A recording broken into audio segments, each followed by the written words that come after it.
Wall Street Memes Casino, I'm fine. and Sportsbook. Andrew McCart, iFLTV, and I've got to say it's a fantastic morning, and it's made even better now I'm talking to Mr. Gareth A Davies. Gareth, how are you, sir? I'm very good. I know you've done your gym work already. I've been doing talk sport and a raft of interviews, but I was really looking forward to my sparring partner interview with you. Thank God Coogan's in a car on the way to Birmingham to get Eddie Hearn's reaction to it all today, no doubt, on both Canelo and Oscar De La Hoya overnight, the Ryan Garcia absolute debacle. But it's great to see you. I shall be out on the rivers paddleboarding later and having a little bike ride. But I know you've been on the bags thinking about me. Boom. Gareth, boom. I've got a big, massive picture of your head on the punch bag, and I punch it every morning. Every morning I just punch it. Yeah, I knew that. I've known that. You've been doing it for 2.5 years now as well. So you're waiting till I know they all want the fight between us, but I'm still running a little bit. I'm not quite ready for it yet. I'm not quite fit enough. I know exactly what you're doing, Gareth. You're doing a Mayweather. You're waiting till I get old like Pacquiao. You're waiting for the right time to get me, and then you're going to go for it. So I'm on to you. I'm gonna wait till you've got no hair left on your head. It won't be long then, Gareth. That might be next week. Listen, I want to talk about the Canelo Oscar De La Hoya situation because it was fun last night. I like it when we get this sort of animosity between people. I like it for some reason, but I want to dive straight into this Ryan Garcia thing because it's breaking news from last night. I believe Dan Raphael broke the story. Ryan Garcia, 2 failed drug tests, one the day before the fight, I think one on the day of the fight for Ostarine. Now, that's another steroid or drug, performance-enhancing drug I've got no idea about. I just want to get your initial reaction to all this. Well, it's very serious. I mean, and it's an absolute stain on the sport because what have we been doing for nearly 2 weeks? Celebrating the amazing victory of Ryan Garcia. And now that's completely nullified if he has tested positive for Ostarine and it is veritable and he can't prove that it wasn't in his system because whatever he's done, whether it's deliberate or not, it was in his system. And as Victor Conte said, you know, if you're pregnant, you're pregnant. It's as simple as that. Doesn't matter the quantity in the system. It's qualitative, not quantitative. If you've got it in your system, it's in there. Ostarine has been banned on the World Anti-Doping Agency list, Andy, since 2008. It's a very serious drug. It creates lean muscle mass in the user and is notably used today, or has been used, in the treatment of women's breast cancer, obviously for strengthening of tissue. Now, we know that Ryan Garcia has put out multiple videos overnight proclaiming his innocence, that he's never taken a steroid or never cheated, but he's got 10 days now for that B sample to be tested. Obviously, they cut the samples in half when they take them, and it's the A and the B are the same samples, but they're just cut in half.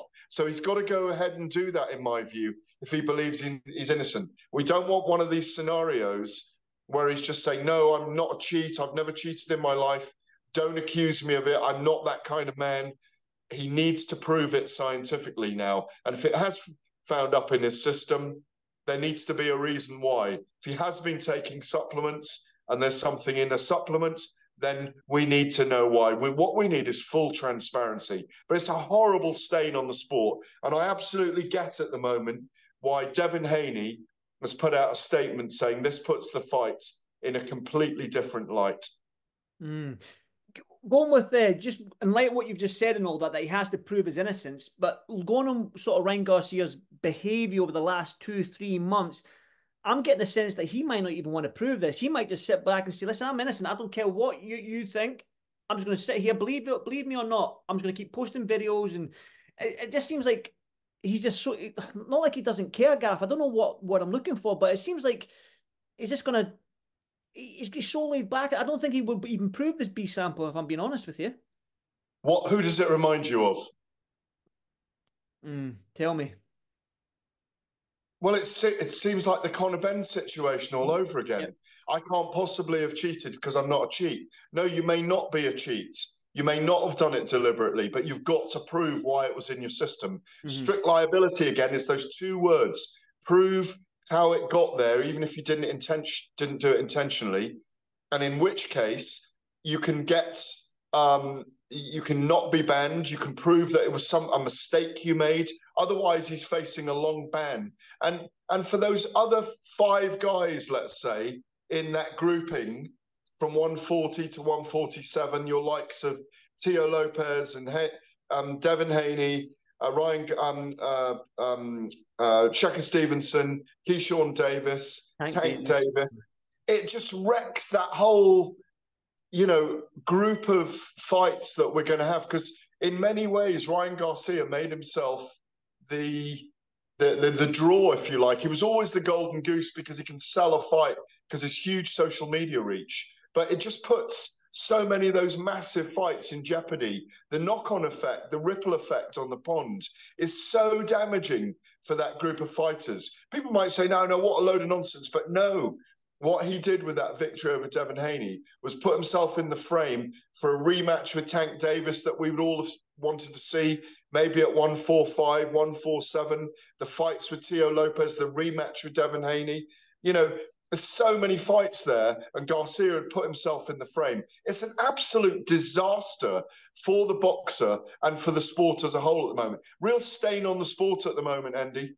Mm-hmm. No, I agree, Gav, to be honest with you. But are you a conspiracy theorist? Because I've seen that Ryan Garcia came out and said he's like Donald Trump, it's fake news. And then Gervonta Davis, I don't know if you've seen Gervonta Davis's tweet, I believe he said they're doing anything they can to take this win away from Ryan. And I think he said something along the lines, if that's the case, then ban Eddie Hearn. If that is the case, that is a conspiracy theory, or they are trying to take this win away from him. He's basically calling for a ban on Eddie Hearn and his silver spoon ass. I believe that's this quotation from Gervonta Davis.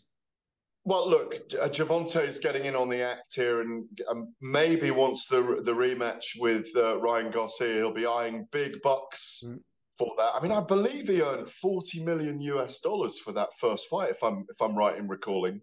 I think we're making judgments on. There's no statement out at the moment from VADA. I believe we will get that in the next 24 to 48 hours, if not this morning, when they wake up in America, in their morning rather, our afternoon, and that's not far away now. We're in the later morning as we speak. Yep. I expect the Voluntary Anti-Doping Agency to put out a statement, because obviously ESPN have reported it in the US overnight as we woke up, obviously leaked out. My old mate Dan Raphael has put a story out as well. There's also secondary reports of 19 norandrosterone unconfirmed screened in the test as well, which makes it even more serious, of course, Andy. I think let's wait for the statement first of all before the counterintelligence is verified or not. That, look, he's proclaimed his innocence, that's fine, so now prove it. When the evidence is put forward, the scientific testing is put forward, we will then find out what was actually in his system, what the picograms were potentially, and obviously it will be dealt with from there on in. But right now, it's an absolute disaster. There's not much more you can say about it other than it's just, when every time we come around to this, yourself, you're a fighter inside you as well, and you don't want to go up against someone who's got an illegal substance in their body. It's an inherently dangerous sport. You can get irreparably damaged or even killed in the ring legally. So we've got to protect the safety of fighters in what is, as I say, an inherently dangerous sport. So this can't just pass.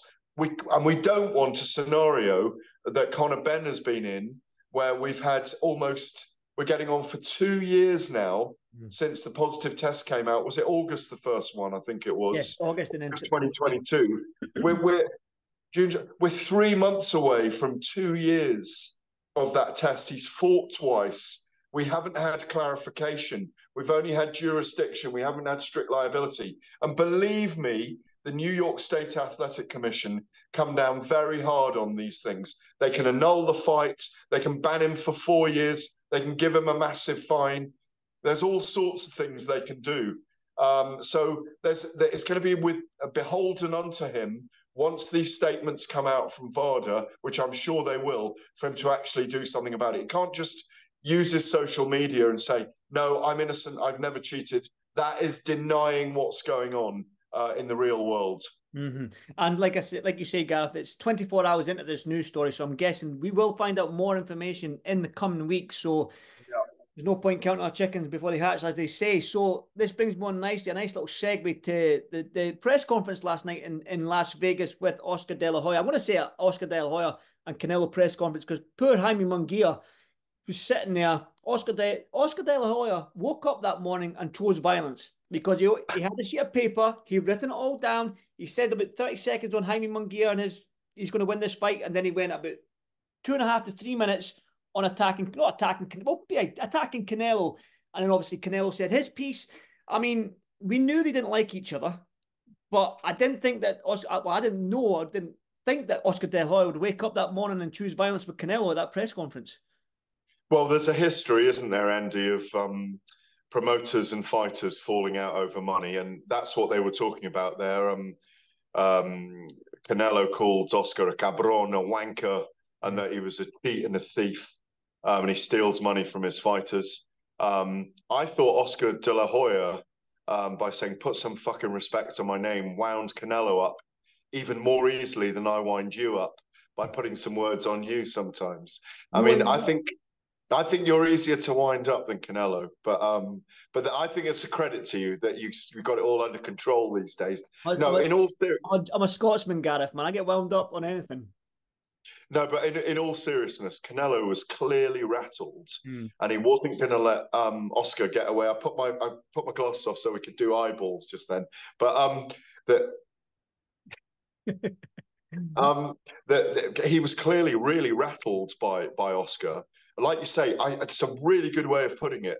That Oscar woke up with the intention of creating violence with his words in there and getting under Canelo's skin, and he did a good job for Munguia because Munguia doesn't talk a lot. And we'll just talk about that match in a minute. But it was an amazing moment. Oscar has got this zany way about him where he seems to fall out with his guys as well. He has with Ryan Garcia, if you recall. Garcia's kind of had a go at him and Bernard Hopkins in the build-up to some of his fights.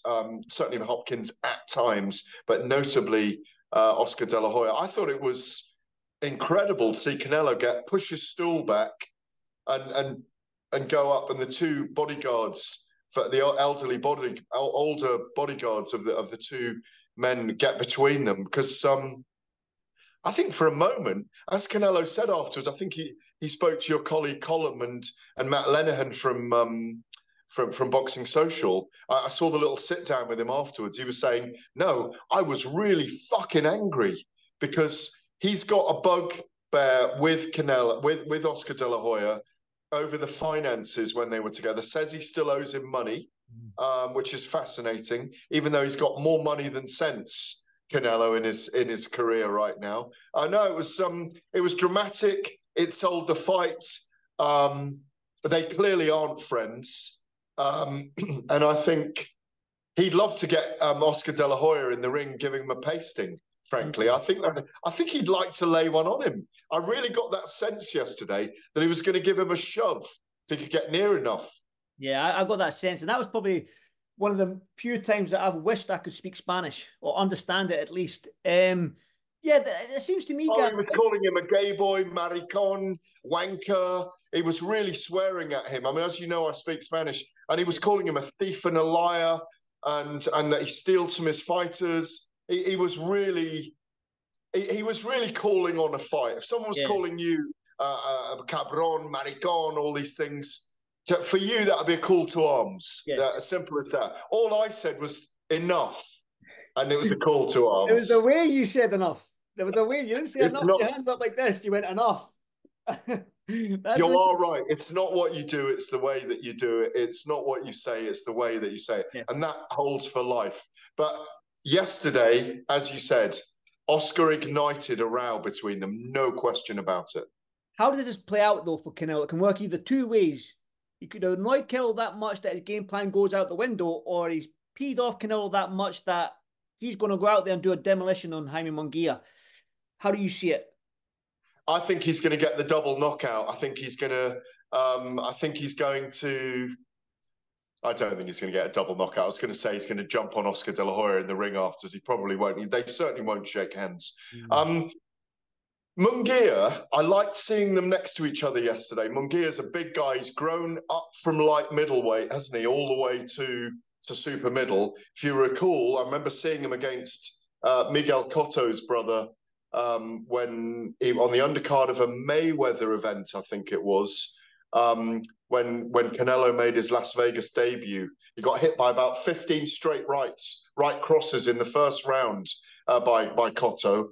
And the late great Don Chargin, one of the great guys in boxing, one of the promoters. He's gone now. He's a brilliant man. Always spoke to him. Spotted Canelo for Oscar De La Hoya when he was 14 with that kind of dip body shot hook that he throws. You know, the brilliant punch that he's renowned for. Doesn't throw it that much anymore, actually. I've got to say. When you think that Canelo's come up from the age of 16, 17, 18, 19 he was then, in that Vegas debut, he was a welterweight. He's come up all the weight divisions. It failed at light heavyweight. It worked against a faded Kovalev, but it didn't work against probably a pound for pound great 12 stone 7 in Bivol. I still think he can be slightly overmatched at super middleweight. And seeing Munguia next to him, I'm coming to my point. Seeing Munguia next to him, he's a big guy. And I don't know if you know this, Andy, and I've told a few other people, Munguia's father was a heavyweight, yeah? I didn't know that, no, his father was a heavyweight. So regardless of the size of his mother, he's a 6-footer. He's heavy-boned and he fights like a heavy-boned man, doesn't he? And I think it could go one of two ways. I think Canelo looks really focused on the fight to me. I think Oscar's focused his mind. I really do. But Munguia could either bring the very best out in Canelo, and we'll see a great fight, and I think he'll pip it on points, or his number may be found out by Munguia at this stage, who hasn't fought the elite level. This is no disrespect to John Ryder and Liam Smith either, by the way, who are great fighters. He hasn't fought someone of the caliber of Canelo yet, even though he looked good in comparison with John Ryder, with Canelo and Munguia fighting Ryder. Munguia has it in his capabilities to win this fight. We've not seen Canelo really hurt in a fight. Munguia can hurt people. But I just feel that what Oscar's done is he's sharpened up Canelo for Saturday night. I really do, because he's got, as I was saying, the double knockout on his mind now. He wants to knock out Munguia and stop Munguia, but he also wants to shut up the ex-promoter, Oscar De La Hoya. I've got Canelo winning on points. I know people say, yeah, but Munguia's volume punching is greater, and he probably hits a lot harder than a lot of fighters Canelo's been in with recently. Let's not forget how great Canelo is and he has been. And I think we tend to overlook fighters when they've been around a long time. And we're disappointed that he's not having the David Benavidez fight. So I think it's a really good fight. How do you see it? I see an action-packed fight. I think when Canelo gets somebody that comes forward to him and applies pressure to Canelo, that's when we see Canelo, you start... If he doesn't really respect you, Canelo, not that's probably the wrong word again, but if he feels like he's on the front foot, he just won a big, you know what I mean? I think that Munguia is going to bring that old Canelo out, where we're going to see the Danny Jacobs slip, dips and rolls and counters. I think he might get to him. I think he'll drop him. I think Canelo might drop him, but I think it might be points as well, because Jaime Munguia is big, he's tough, he's strong. You're going to have to be somebody much bigger and stronger than Canelo to knock Jaime Munguia, I believe. But yeah, it's an exciting fight. And I do want to touch on this last question, if you want to make it quick, Gav. You mentioned Liam Smith and John Ryder. Now, I've had this argument that people are saying to me, oh, look what Canelo done to John Ryder, look what Munguia done to John Ryder. But I say to them, you need to go back a few more years. Canelo stopped Liam Smith and Munguia didn't stop Liam Smith. Okay, Munguia might have just stopped John Ryder and Canelo might have went the distance with John Ryder, but styles make fights. Do you know what I mean? You can't read too much into past opponents and whatnot. So I think this is going to be a firecracker. And if you want to stereotype, and forgive me if I'm offending anyone, but if you want to stereotype, when you've got two Mexican warriors going at it, there's more to it than belts. There's bragging rights, there's pride, there's a nation behind you. There's more to it than this, and that's why it's going to be an absolutely firecracker of a fight.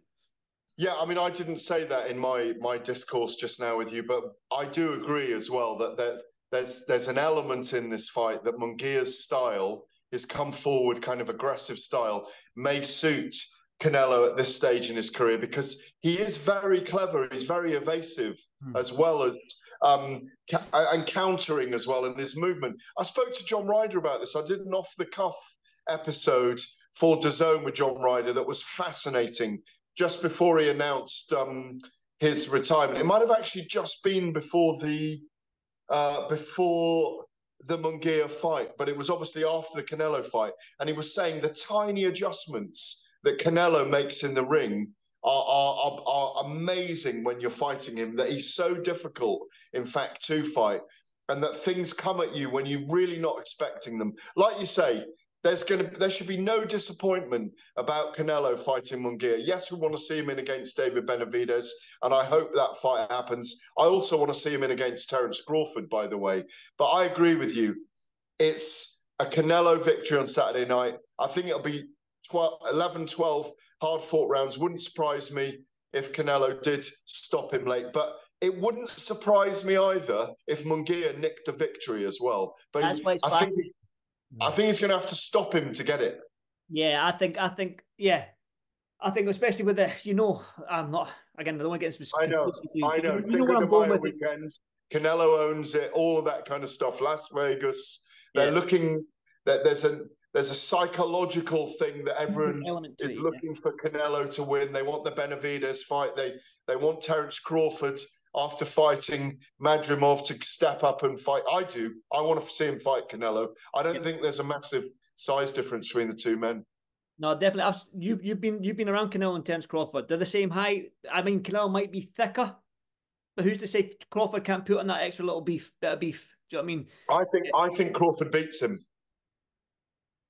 I'm gonna hold my tongue on that one until it's fascinating. So, like, yourself, Gareth, sometimes the only thing that beats a pound for pound great is moving up too big.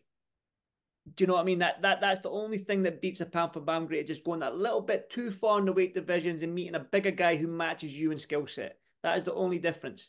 So it's definitely fascinating if we do get that. And the way boxing's going right now, where His Excellency Turki Al-Sheikh, the way his vision is, who knows? Who knows? Exactly. If there's enough money on the table, Terence might step up to a fifth weight division. You just don't know. Exactly. Gareth, I've got to say, you've made my Thursday morning way better. And great. Thank you. And you too. And I appreciate your time, and enjoy your paddle boarding. And I'll speak to you soon, brother. Gareth, do that. Do that. Let me see if it works. Do that. Oh, that one. That one, yeah. Watch. Hopefully it works, because that will suit you perfectly. Is it working? No, it doesn't work. Normally there's like a laser beams. It does laser beams behind you. No, it's not working. Oh, well. No. See my Sam Jones interview. I get Sam to do this, and it does different things behind them. It changes the screen. Are you on your phone? I'm on my phone. Yeah, I might have to be a computer that you're on. Anyway, we'll do it next time. I'll show you next time when you're on the laptop. Gareth, thank you so much, sir. Enjoy the rest of your day, and I'll speak to you later. Thank you, mate. Thank you. Cheers. Bye. Wall Street Memes Casino. I'm fine. And Sportsbook.